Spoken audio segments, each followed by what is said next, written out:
할렐루야. 이 시간 말씀을 사모하는 마음으로 모이신 분들 환영하고 축복합니다. 함께 기도하시겠습니다. 주님 감사합니다. 오늘도 이 새벽에 주님의 음성을 들을 수 있도록 인도하여 주심을 감사드립니다. 주님께서 저희에게 말씀을 사모하는 마음을 주셨으니 오늘 주시는 말씀을 깊이 묵상하고 그 말씀대로 살아갈 수 있도록 인도하여 주시길 원합니다. 저희가 눈으로 말씀을 보고 귀로 말씀을 들을 때 주님께서 말씀하시는 것이 무엇인지 깨닫고 주님의 뜻대로 나아가는 저희들 한 사람 한 사람이 될 수 있도록 인도하여 주시옵소서. 그래서 저희들이 이 어두운 세상에 한 줄기 빛나는 빛이 되어 주님께서 원하시는 사역들을 잘 감당해 나갈 수 있도록 동행하여 주시옵소서. 지금 이제 말씀을 듣습니다. 말씀을 전하는 자와 말씀을 듣는 모든 성도님들이 같이 은혜 받고 변화되는 귀한 시간이 될 수 있도록 성령님께서 함께하여 주시옵소서. 이 모든 말씀 사랑의 예수님의 이름으로 기도드립니다. 아멘. 오늘 우리에게 계신 하나님의 말씀 창세기 36장 1절에서 8절까지의 말씀입니다. 에서 곧 에돔의 족보는 이러하니라. 에서가 가나안 여인 중 헷 족속 엘론의 딸 아다와 히이 족속 시브온의 딸인 아나의 딸 오홀리바마를 자기 아내로 맞이하고 또 이스마엘의 딸 느바요스의 누이 바스맛을 맞이하였더니 아다는 엘리바스를 에서에게 낳았고 바스맛은 르우엘을 낳았고 오홀리바마는 여우스와 얄람과 고라를 낳았으니 이들은 에서의 아들들이요 가나안 땅에서 그에게 태어난 자들이더라. 에서가 자기 아내들과 자기 자녀들과 자기 집의 모든 사람과 자기의 가축과 자기의 모든 짐승과 자기가 가나안 땅에서 모은 모든 재물을 이끌고 그의 동생 야곱을 떠나 다른 곳으로 갔으니 두 사람의 소유가 풍부하여 함께 거주할 수 없음이로라. 그들이 거주하는 땅이 그들의 가축으로 말미암아 그들을 용납할 수 없었더라. 이에 에서 곧 에돔이 세일산에 거주하니라. 아멘. 고대 그리스의 철학자인 소크라테스에게 한 제자가 이런 질문을 한 적이 있습니다. 선생님, 인생이란 무엇입니까? 그러자 소크라테스는 아무 대답 없이 제자들을 데리고 이 사과나무 밭으로 이동을 하였습니다. 소크라테스는 제자들에게 말합니다. 가장 좋다고 생각되는 사과 하나씩을 골라서 따오게. 단 선택은 한 번뿐이며 다시 사과나무 밭으로 돌아 바꿀 수가 없네. 이 제자들은 사과나무 밭을 걸어가면서 유심히 관찰한 끝에 가장 크고 좋다고 생각되는 사과를 하나씩 골라 따가지고 왔습니다. 먼저 와서 기다리고 있던 소크라테스는 제자들에게 물었습니다. 자신이 선택한 사과가 제일 좋은 사과가 맞는가? 제자들은 서로의 것을 비교하며 아무 말도 하지 않았습니다. 그 모습을 본 소크라테스가 다시 물었습니다. 자기가 고른 사과가 만족스럽지 못한가? 한 제자가 소크라테스에게 말합니다. 선생님, 다시 한번 사과를 고르게 해주세요. 사과밭에 막 들어섰을 때 정말 크고 좋은 걸 보았습니다. 그런데 그것보다 더 크고 좋은 걸 찾으려고 그 사과를 따지 않았습니다.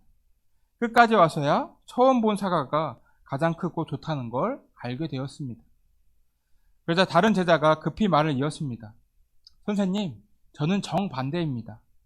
사과밭에 막 들어섰을 때 제일 좋다고 생각되는 사과를 골라서 나왔는데 나중에 오다 보니까 더 좋은 게 있더라고요. 선생님, 한 번만 더 기회를 주십시오. 소크라테스는 제자들의 말을 듣고 이렇게 말했습니다. 그것이 바로 인생이며 인생은 언제나 한 번의 선택을 해야 한다. 수없이 많은 선택의 갈림길 앞에 서지만 기회는 한 번뿐이다. 모든 선택으로 인한 책임은 자신이 감당해야 한다. 이 순간의 선택이 10년을 좌우한다는 말이 있습니다. 인생에서 우리는 이 수많은 선택을 하는데 그 선택이 때로는 우리의 인생을 평안하게 할 수도 있고 우리를 불행하게 만들 수도 있습니다. 그렇게 우리는 삶 속에서 이 선택을 잘 해야 합니다. 그렇다면 하나님의 자녀들은 어떠한 선택을 해야 할까요? 그 답을 우리는 이 성경을 통해 알고 있습니다. 하나님을 바라보고 이 하나님의 말씀에 순종하는 삶이 주의 자녀들이 해야 하는 선택입니다. 그런데 머리로는 알고 있는 것을 행동하지는 못합니다. 그것이 우리에게 있어서 쉽지 않은 일이기 때문입니다. 머리로는 어떠한 삶을 살아야 하는지 잘 알고 있지만 우리의 선택은 하나님께서 원하시는 선택을 하지 못할 때가 너무나도 많다는 것입니다. 그렇게 우리는 늘 우리의 삶을 돌아보면서 주님께서 원하시는 삶을 선택하려고 노력해야 합니다. 오늘 본문에서는 에서의 족보가 등장하는 것을 볼 수가 있습니다. 이 에서는 야곱의 쌍둥이 형이고 이삭의 아들입니다. 그런데 하나님의 은혜를 받은 야곱과는 다르게 에서는 그런 하나님의 은총을 받지 못하였습니다. 로마서 9장 13절 보시면 이렇게 되어 있습니다. 기록된 바 내가 야곱은 사랑하고 에서는 미워하였다 하심과 같으니라. 왜 하나님께서는 야곱을 사랑하시고 에서는 미워했던 것일까요? 그것은 에서가 하나님께서 원하시는 삶을 선택하지 않았기 때문에 그런 것입니다. 오늘 본문 1절 3절을 읽어드리겠습니다. 에서 곧 에돔의 족보는 이러하니라. 에서가 가나안 여인 중 헷 족속 엘론의 딸 아다와 히위 족속 시브온의 딸인 아니의 딸 오홀리바마를 자기 아내로 맞이하고 또 이스바엘의 딸 느바요스의 누이 바스맛을 맞이하였더니. 여러분, 이 에서는 40세의 나이에 이 3명의 여인과 결혼을 하였는데 이 결혼한 여인들은 모두 가나안 여인들입니다. 이 아브라함이 처음 이삭의 아내를 찾으려고 할 때 이 늙은 종인 엘리에셀에게 가나안 땅에서 이삭의 아내를 찾지 말고 고향 땅에서 이 아내를 찾으라고 말하였습니다. 아브라함이 사는 곳에서 고향 땅까지의 거리는 거의 이 800km 정도입니다. 아브라함은 그 멀리까지 가서 이삭의 아내를 찾아오라고 명령한 것입니다. 그만큼 아브라함은 이 결혼이라는 것을 굉장히 중요하게 여겼던 사람이에요. 단순히 아들의 배우자를 찾는 것이 아니라 하나님의 약속을 이어가는 가정을 만들려고 했다는 것입니다.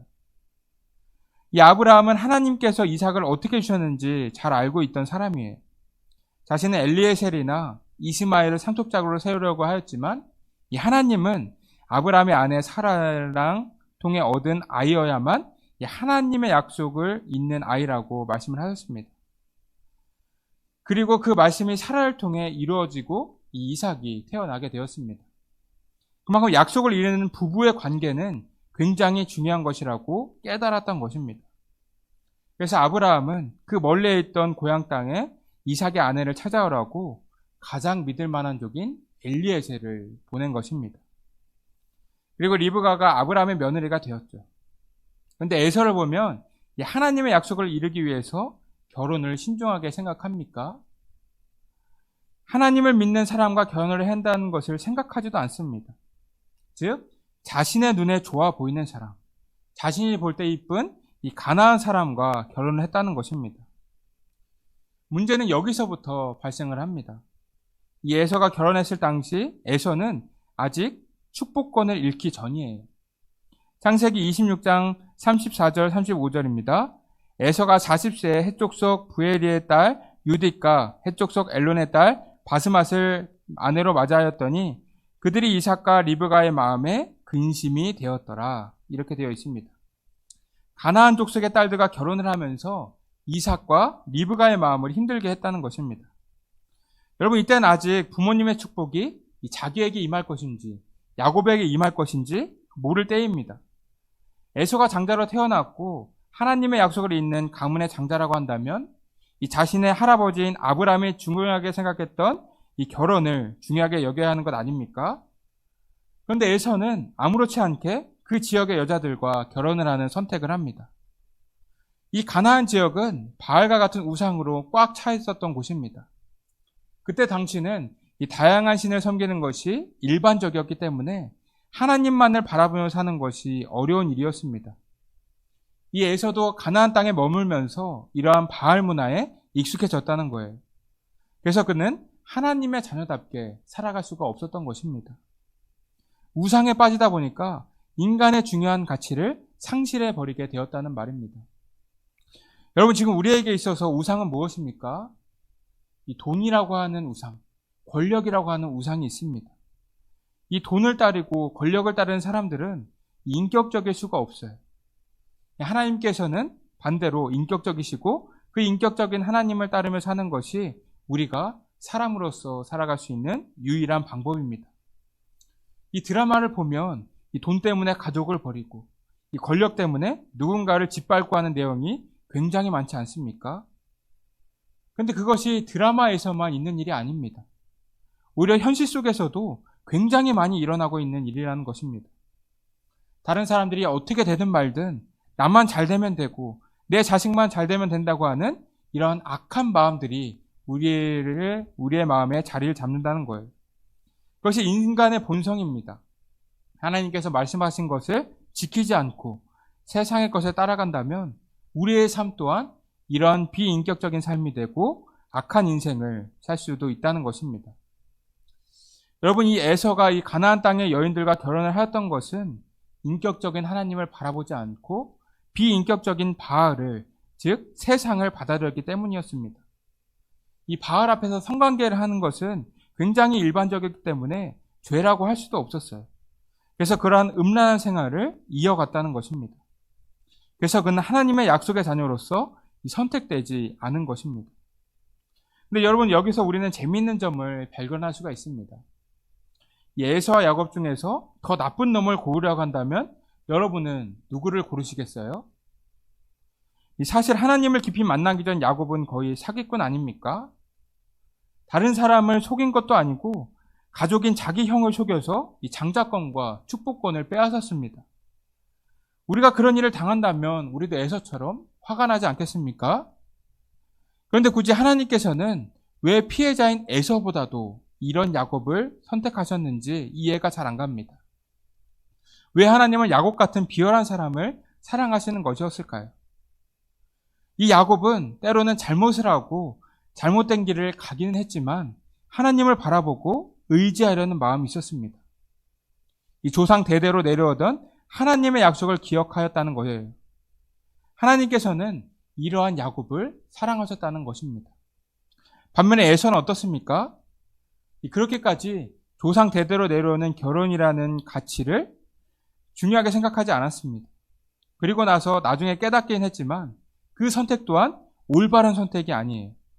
그러니 이삭과 리브가가 야곱을 고향으로 보내서 이 아내를 찾아오라고 한 것을 보고 자신도 자기 가문에서 아내를 찾으려고 합니다. 이 3절을 보시면 이 에서가 이스마엘의 딸 느바요의 누이 바스맛을 아내로 맞이했다고 되어 있습니다. 이스마엘은 누구입니까? 이삭에게는 이복형이고 이 에서에게는 삼촌입니다. 그는 아브라함의 아들이기는 하였지만 이 약속의 자녀는 아니었기 때문에 아브라함의 집안에서 상속을 받지 못하였습니다. 즉 이스마엘의 딸 또한 이 하나님께서 택한 언약의 백성이 아니라는 것입니다. 이방 여인의 딸과 같았다는 거예요. 하나님께서 이방 여인과 결혼을 금지시켰던 이유는 그 이방 여인을 따라 우상까지 섬기게 될 것을 아셨기 때문입니다. 그런데 에서는 또 이방 여인을 택하고 이 아내로 맞이하였던 거예요. 만약 이 에서가 정말 회개를 하고 이 마음을 돌렸다면 야곱이 갔던 길을 따라 가면서 이 하란에서 아내를 찾아야 했습니다. 이 하나님의 약속을 이을 사람을 찾아야 했다는 말입니다. 그런데 기껏 찾아간 곳이 바로 삼촌인 이스마엘의 집입니다. 이 철저하게 잘못된 길을 걸어갔다는 것이죠. 하나님께서 가라고 하신 길을 따라 나아간 것이 아니라 다른 길로 빠지게 되었다는 말입니다. 이 5절을 보시겠습니다. 오홀리바마는 여호수아 얄람과 고라를 낳았으니 이들은 에서의 아들들이요 가나안 땅에서 그에게 태어난 자들이더라. 이렇게 되어 있습니다. 에서는 가나안 땅에서 여인을 얻고 가나안 땅에 정착하며 그곳에서 이 자식들을 낳았습니다. 조상 대대로 가나안 땅의 여인과 결혼을 하지 말고 거기에서 거주하지 말라고 했는데 그것에 정착하면서 아이까지 낳게 됐습니다. 그렇다면 그 에서의 자식은 어떤 아이가 될까요? 하나님의 약속의 자녀가 아니라 가나안 땅의 자녀가 되는 것입니다. 이런 에서의 선택들을 보면 하나님께서 왜 야곱을 사랑하셨는지 우리는 알 수 있습니다. 에서는 하나님께서 원하시는 믿음과 약속에 대하여 중요하게 생각하지 않았습니다. 그 행동을 보면 하나님께서 좋아하는 행동을 전혀 하지 않습니다. 하나님께 묻지도 않고 하나님과 교제하지도 않으면서 본인이 원하는 대로 본인이 살고자 하는 대로 살아갔다는 것입니다. 6절입니다. 에서가 자기 아내들과 자기 자녀들과 자기 집의 모든 사람과 자기의 가축과 자기의 모든 짐승과 자기가 가나안 땅에서 모은 모든 재물을 이끌고 그의 동생 야곱을 떠나 다른 곳으로 갔으니 이렇게 기록되어 있습니다. 이 에서의 관심사를 살펴보면 이 아내와 자식들, 자기의 친구, 종, 가축, 짐승, 재물 이러한 것들입니다. 하나님이 전혀 등장하지 않습니다. 이삭의 가르침 속에서 에서는 하나님에 대해서 배웠을 텐데 에서의 마음은 자신의 눈에 보이는 것, 자신이 노력해서 얻은 모든 것들에 초점이 맞춰져 있었다는 것입니다. 그래서 에서는 하나님이 미워하는 사람이 되었다는 거예요. 그는 이방 여인을 더 사랑하였고 자식들을 사랑하였고 물질을 더 택하였고 본인이 가고 싶은 땅을 향해 나아갔습니다. 8절입니다. 이에 에서 곧 에돔이 세일산에 거주하니라. 야곱도 가축이 많고 에서도 가축이 많은 상황이었는데 에서는 야곱의 집을 떠나서 이 세일산으로 떠납니다. 이 에서 입장에서는 야곱과 함께 살아야 하나 아니면 다른 곳으로 떠나야 하나 이렇게 선택을 해야 했습니다. 그러나 결국 약속의 땅이 아닌 세일산을 택하게 됩니다. 즉 자신의 생각대로 끝까지 자신의 마음이 가는 대로 나아갔다는 것입니다. 이것이 야곱과는 다른 점입니다. 에서와는 반대로 야곱은 어떠한 삶을 살았습니까? 하나님과 동행하는 삶을 살고자 했습니다. 창세기 32장 26절을 보면 이렇게 되어 있습니다. 그가 이르되 날이 새려하니 나로 가게 하라. 야곱이 이르되 당신이 내게 축복하지 아니하면 가게 하지 아니하겠나이다. 이렇게 기록되어 있습니다. 야곱은 철저하게 하나님의 복을 구하고 하나님을 바라보려고 합니다. 하나님께서 복을 주시지 않으면 절대로 놓지 않으려고 했다는 것입니다. 그리고 하나님께서 내 이름이 무엇이냐고 묻자 야곱이라고 대답합니다. 이 야곱이란 이름의 뜻이 무엇입니까? 발 뒤꿈치를 잡았다라는 뜻입니다. 이 뒤꿈치를 잡았다라는 것은 나쁘게 말하면 이 사람을 속이고 사람의 뒤통수를 때리는 사람이기도 하지만 다른 뜻으로 생각해 보면 한 번 발 뒤꿈치를 잡으면 놓지 않는 사람이라고도 해석이 됩니다. 하나님의 사자를 붙들고 절대로 보내지 않습니다. 그만큼 하나님의 능력과 은혜를 사모했다는 것입니다. 그것이 야곱과 에서의 다른 점입니다. 하나님의 복을 받기 위해서 말씀 보고 기도하고 하나님을 사모하는 사람을 하나님께서는 사랑하신다는 것입니다. 사실 인간적으로 보면 에서가 더 대단하고 멋진 사람 아닙니까? 야곱처럼 집에서 일만 도와주는 남자는 이 고대 사회에서 누가 대단하고 여기겠습니까?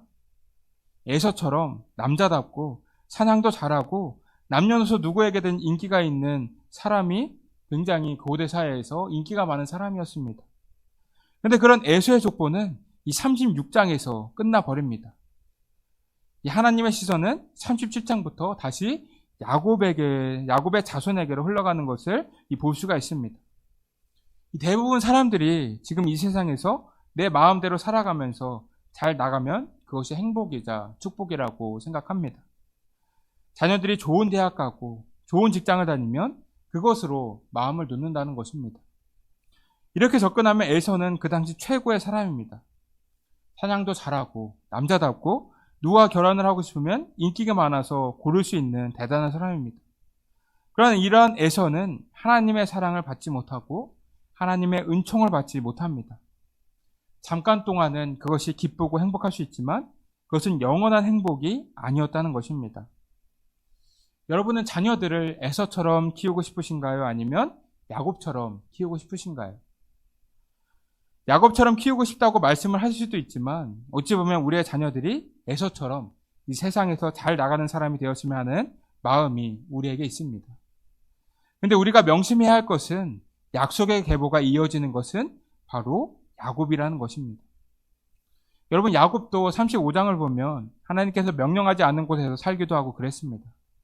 그러나 결국에는 하나님께서 약속하신 약속의 땅으로 돌아옵니다.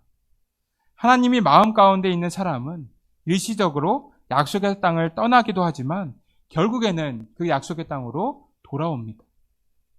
에서에게도 하나님께서 원하시는 길을 선택할 수 있는 기회는 충분히 있었습니다. 이 어릴 때부터 시작해서 마음을 돌이켜서 하나님을 바라볼 수 있는 시간이 있었다는 거예요. 그러나 에서는 끝내 하나님과 동행하는 삶을 선택하지 않았습니다. 그래서 아브라함의 자손임에도 약속의 자녀 계열에 이름을 올리지 못하였습니다. 여러분, 우리도 에서처럼 죄의 자리에 빠질 수 있는 상황이 찾아옵니다. 즉, 우리에게도 믿음의 선택을 해야 하는 순간이 찾아온다는 것입니다. 그때 에서처럼 자신이 원하는 대로 살아갈 것이냐, 야곱처럼 하나님과 동행하는 삶을 살아갈 것인가 하는 선택은 여러분들의 몫입니다.